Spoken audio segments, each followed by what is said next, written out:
having a line of people 40, 50 deep when it's 35 degrees outside and waiting for barbecue, you're not gonna find that in Texas.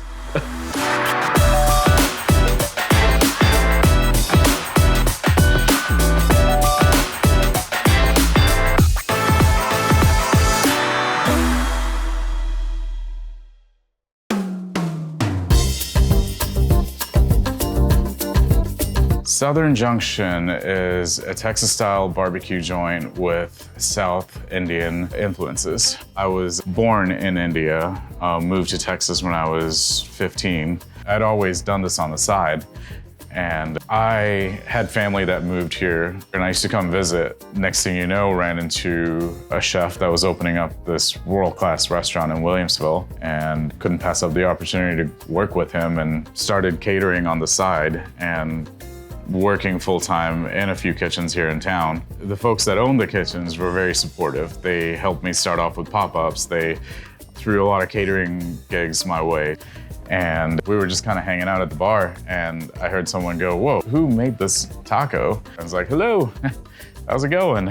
I kind of explained to him, this is kind of my end goal, and hoping to get to do something with Texas-style barbecue and throw in a few different things with my Indian heritage, and hopefully it'll turn into something one day. He immediately went to, "I'd like you to come check out the space that we're building out. I think this would be a great fit for you to start off. We're gonna build you out a kitchen, and we're gonna charge you rent and not much else."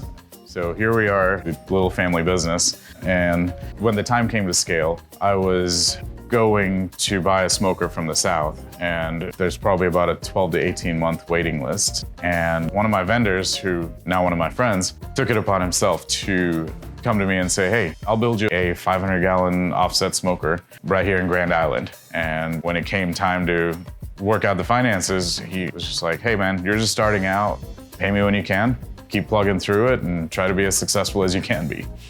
That type of collaboration would be very hard to find in a big city.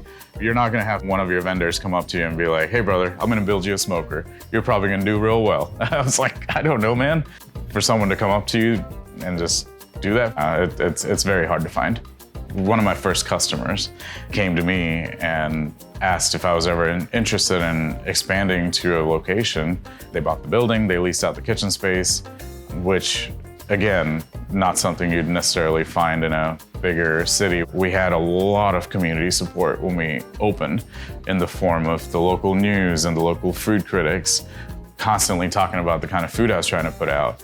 That attracted a lot of talent to the team. And because I was able to build up that team, because I was able to get the word out, we got noticed by the James Beard Foundation, which led to a finalist nomination. And at the same time, that brought about CBS, who started spreading the word on a national level. We had so many folks who were going to visit Niagara Falls or in Toronto for the day, making the extra 2-hour drive to Buffalo just to come eat some barbecue. There is really no other place that you can start something new and you just have a whole city full of cheerleaders if you're good at what you do. People love backing someone who's working real hard and trying to make a name for themselves. You can have all the money in the world, and sure, that'll get you so far, but it's that community support that keeps bringing people back. As a business owner, that's what keeps you in business, right? So having a line of people 40, 50 deep when it's 35 degrees outside waiting for barbecue, you're not gonna find that in Texas.